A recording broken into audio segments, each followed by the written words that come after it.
बिस्मिल्लाहिर्रहमानिर्रहीम। अस्सलाम वालेकुम टू ऑल ऑफ़ यू। आप देख रहे हैं हमारा यूट्यूब चैनल ऑफिशियल फ़िज़िक्स, जहाँ पे आपको तमाम टॉपिक्स के रिलेटेड बहुत अच्छी और आसान वीडियोस इंशाल्लाह मुहैया की जाएंगी। और जो है सबसे पहले इसे चैनल को सब्सक्राइब कर लें, ठीक है, बेल आइकन को दबा दें ताकि आपके पास सारी वीडियो जो है पहुँचती रहें। तो आज हमारा जो टॉपिक है वो बहुत ही इंपॉर्टेंट टॉपिक है, माइकलसन मोरले इंटरफेरोमीटर। ये बेसिकली क्या है, मैं आपको ओवरव्यू दे देता हूँ, फिर हम वो सारा पढ़ते हैं। कि एक जो है ना, हमारे पास माइकलसन मोरले इंटरफेरोमीटर ये डिटेक्शन ऑफ ईथर के लिए था, ठीक है। साइंटिस्ट कहते थे कि लाइट जो है वो वैक्यूम में आ रही है, सन टू अर्थ आ रही है, तो लाइट तो मीडियम रिक्वायर्ड करती है, ठीक है। कोई भी वेव है, लाइट एक वेव है, तो वो कैसे आ रही है। साइंटिस्ट के लिए क्वेश्चन था कि जो है, हालांकि वैक्यूम है, बीच में कोई मीडियम तो नहीं है, यानी लाइट मीडियम रिक्वायर करती है कोई भी वेव है, तो इसमें कुछ ना कुछ है। वो साइंटिस्ट ने कहा ल्यूमिनस ईथर है, उसको फाइंड करने के लिए माइकलसन मोरले इंटरफेरोमीटर यूज़ किया गया, ठीक है। इसका आगे हम सारा पढ़ते हैं। The Michelson interferometer was an attempt to detect the existence of the luminiferous ether a expose medium permitting space that was thought to by the carrier of the light wave. यानी उसको जो है ये फाइंड करने के लिए इसकी existence ल्यूमिनिफेरस ether की के किस तरह से लाइट जो है वो अर्थ पे आ रही है सन से वैक्यूम में। तो ये जो है इंटरफेरेंस ऑफ लाइट के इसका प्रिंसिपल है, उस पर ये बेस करता है, ठीक है। आगे वेव थ्योरी है। वेव थ्योरी ये कहती है कि वही बात जो मैं पहले बताई है कि जो है ना, कोई भी जो वेव है ना, वो रिक्वायर करती है मीडियम, ठीक है। साउंड वेव है, लाइट वेव है, कुछ भी किसी किस्म की भी वेव, ठीक है। तो जैसे कि साउंड वेव है हमारे पास, वो भी medium. According to the wave theory any kind of the wave need a medium for their propagation. ये sound waves travel in medium like solid, liquid and gas. आगे हम पढ़ेंगे इसे, ठीक है। If there will be no medium then sound will not produce sound waves required a medium for their propagation. For example, if we will talk in space, then we can't hear any sound, so it is must for propagation, ठीक है। Wave जो है वो medium जो है वो requirement करती हैं प्रोपिगेशन के लिए। ये इंटरफेरेंस ऑफ लाइट का आपके सामने सारा जो है ये सेटअप है, ठीक है, जिस तरह से होता है। तो इस पे सारा वही बातें जो मैंने बताई हैं, ठीक। ये वो है कि सन है, सन से लाइट कैसे आ रही है, अर्थ है, ठीक है। ये बीच में जो है ये सारा हमारे पास जो है वैक्यूम है, तो ये किस तरह से यहाँ सन से अर्थ पे लाइट फॉल कर रही है, ठीक है। वो लाइट भी एक वेव है, ये किस तरह से आ रही है, तो ये ईथर है। इसे जो फाइंड करने के लिए जो हमारे पास ये माइकलसन मोरले ने एक्सपेरिमेंट किया, ठीक है। आगे explanation, as we may see in above diagram that light can move in space from sun to earth without any medium, it is just travelling in space, so this creates question for scientist that light is a wave but it is traveling without any medium. So some scientists told us that it is traveling from sun to earth in a hypothetical medium which is luminous ether, ठीक है, ये ether है। So the speed of light is maximum in vacuum, which is 3 multiplied 10 meter per second. So this was also a question for scientists, is ether is present in space, यानी ये भी question था कि ether है भी कि नहीं। तो इसे फाइंड करने के लिए 1887 तक जो यही समझा जा रहा था कि ईथर है, और ये माइकलसन मोरले एक्सपेरिमेंट आया, इसने ये बताया कि है, ठीक है। लेकिन जब थ्योरी ऑफ रिलेटिविटी आई तब कुछ और था सीन, ठीक है। तब ये समझा जा रहा था कि ये कोई नहीं, ईथर कोई नहीं, ठीक है। Theory of relativity rejected it. Here we will clear it by Michelson interference experiment to find the existence of ether. One thing is important that ether is stationary, ठीक है, ये स्टेशनरी है। ये इसका सेटअप है। सोर्स सेल 45 डिग्री पे inclined है हमारे पास, एक प्लेट, ये C+V एक जो है ये स्पीड ऑफ लाइट वो अर्थ की जो है वेलोसिटी उसकी डायरेक्शन में मूव कर रही है। सो C+V जब ऑपोजिट होगी C-V। अब ये मिरर M2 है, M1 है, ठीक है। लाइट कुछ इधर जाएगी फिर वापस आएगी, कुछ इधर जाएगी फिर वापस आएगी।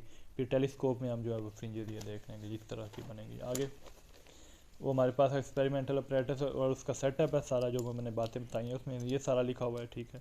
प्लेट है, रिफ्रैक्टिव मिरर्स हैं, सोर्स ऑफ लाइट है, टेलीस्कोप है, ठीक है। वो सारा हमने इसको लिखा हुआ है आपकी जो है आसानी के लिए कि आप इंग्लिश भी आपको लिखनी ना पड़े। जो बातें मैं बता रहा हूँ बस आप कॉन्सेप्ट वो लें, इंशाल्लाह आपका जो है वो सारा क्लियर हो जाएगा। Ether is stationary but time will be different when light will go and come back from M1 to M2, so we will calculate time for M1 M2। अब हम टाइम फाइंड करेंगे, ठीक है, कि M1 से जो वापस आ रहा है और जो M2 से आ रहा है, ठीक है। तो we will understand it by example consider, यानी ये एग्जांपल इसलिए किया कि जो ये C प्लस वी और C माइनस वी कैसे है, ठीक है। C प्लस वी यानी और C माइनस वी जब अपोजिट टू अर्थ वेलोसिटी है और जब उसकी डायरेक्शन में, यानी एक बोट है और वाटर है, बोट 3 मीटर पर सेकंड से कर रही है, वाटर भी 2 मीटर पर सेकंड से, तो 5 से, सॉरी, तो ये 2 से कर रहा है, तो ये 7 हो जाएगा। अगर ऑपोजिट है तो वो माइनस हो जाएगी, ठीक है। अब टाइम जो है for M2 T1 L over C minus V L, वो जो है ये जिसमें M1 और M2 जिस डिस्टेंस पे प्लेस्ड हैं, ठीक है, वो डिस्टेंस उनके दरमियान L है, वो आ गया C minus V C plus V. TL जो है T1 प्लस T2 हो जाएगा और वो वैल्यूज पुट किया और सिंप्लीफाई कर लिया। आगे for calculation for P2 M2 है, consider a train is moving with constant speed V and an observer A is inside train and observer B is outside of the train. एक observer A है वो inside the train है और एक वो outside the train है, ठीक है। ये और एक एग्जांपल ये भी है, throw a ball, if we throw a ball in train vertically in moving train, then ball will come back normally, but far outside observer B it will be like triangle movement of ball, ठीक है। इसके लिए तो ये normal लगेगा क्योंकि जो inside है इसके लिए वो स्पीड कांस्टेंट स्पीड से हाई स्पीड से मूव कर रही है, इसके लिए ऐसे लगेगा जैसे वो ट्राइंगल टाइप बन गया बॉल फॉल कर। तो इसके लिए अब हम करेंगे ये हमारे पास वो L है distance VT3 CT3 as from M1 to P it will be like triangle, so we will calculate whole time by Pythagoras theorem, ठीक है। हाइपोटेन्यूज का स्केयर प्लस बेस का square is equal to base का square plus perpendicular का square होता है, उस तरह से हमने वो वैल्यूज पुट की, ठीक है। हाइपोटेन्यूज का square is equal to base का स्केयर प्लस परपेंडिकुलर का स्केयर, वो माइनस हो गया इधर आके, ये आ गया हमारे पास परपेंडिकुलर, ये बेस होती है, ये परपेंडिकुलर होता है और ये हाइपोटेन्यूज होता है हमारे। तो वो हमने सिर्फ इसे अरेंज किया और T3 की वैल्यूज निकाल ली इधर से, ठीक है। This time is when light will go up and light also will come back, so for this we will also calculate. एक बार लाइट ऊपर गई और एक बार जब वापस आएगी उसके लिए भी कर लेंगे, so this we will be doubled because go up and down, इसे हम डबल कर देंगे, ठीक है। एक बार ऊपर गई और एक बार नीचे आई, तो T हमारे पास जो टोटल टाइम है यानी वो भी यही आ जाएगा ना सेम, एक बार ऊपर गया एक बार नीचे आ गई, तो हमारा टोटल जो हो जाएगा वो एक बार ऊपर और यानी उसे डबल कर देंगे, तो ये हमारे पास ये आ गया total time. Now the time difference between time TL and TT, ठीक है, TL माइनस TT, अब टाइम का डिफरेंस लेते हैं, ठीक है। 2L over C into 1/1 V square over C square minus 2L over C square minus V square, जो values आई हैं वो सिंपली ने जो है वो डिवाइड किया, दूसरा माइनस किया, 2L ओवर C कॉमन आ गया, ठीक है। नाउ इफ ये हमारे पास टाइम डिफरेंस आ गया, नाउ इफ वी विल अब multiplied by C it will B path difference, अगर C से इसे मल्टीप्लाई कर देंगे जो हमारे पास टाइम डिफरेंस आया तो ये हमारे पास पाथ डिफरेंस होगा, ये हमारा पाथ डिफरेंस है। Now we will rotate our whole device till 90 degree, if we will rotate the light then path difference will be changed and there will be no change in fringes, so here Michelson-Morley experiment fails and ether existence also will be negligible, ठीक है। ये source of light है, ये plate P है, ये mirror M1 है, ये M2 है, 90 डिग्री रोटेट किया, ये हमारे पास टेलीस्कोप है, ठीक है। अब हम जब इसे 90 डिग्री रोटेट करेंगे तो ये आगे चला जाएगा सारा इसका सेटअप, ये इधर आ जाएगा, ये इधर चला जाएगा, ठीक है। ये इधर ये 90 डिग्री रोटेट किया, after rotation TT will be TL and TT will be TT, यानी जो हमारे पास पहले TL आया था वो TT में कन्वर्ट हो जाएगा और TT जो है वो TL में हो जाएगा, इस तरह से हम डेल T प्राइम, फिर इनका टाइम डिफरेंस ले लिया, वो ये आ गया simply, this is path difference. अगर हम C से उस तरह मल्टीप्लाई कर दें तो ये हमारे पास पाथ डिफरेंस आ जाएगा, ये टाइम डिफरेंस है और ये पाथ डिफरेंस हो जाएगा।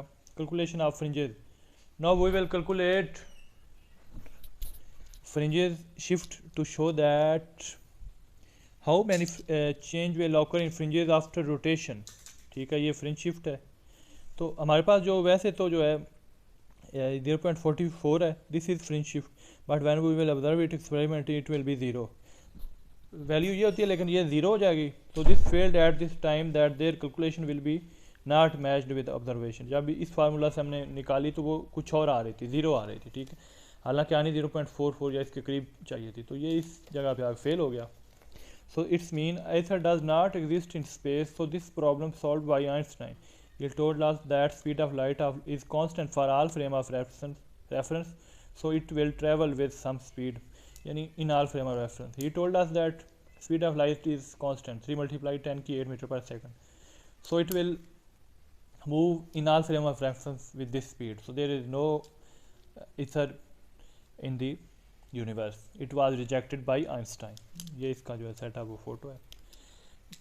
सो this was our today's video. हमारा लेक्चर था आज का. उम्मीद है आपको समझ आ जाएगा. कोई पॉइंट आपको समझ नहीं आता तो आप कमेंट करके या पूछ सकते हैं.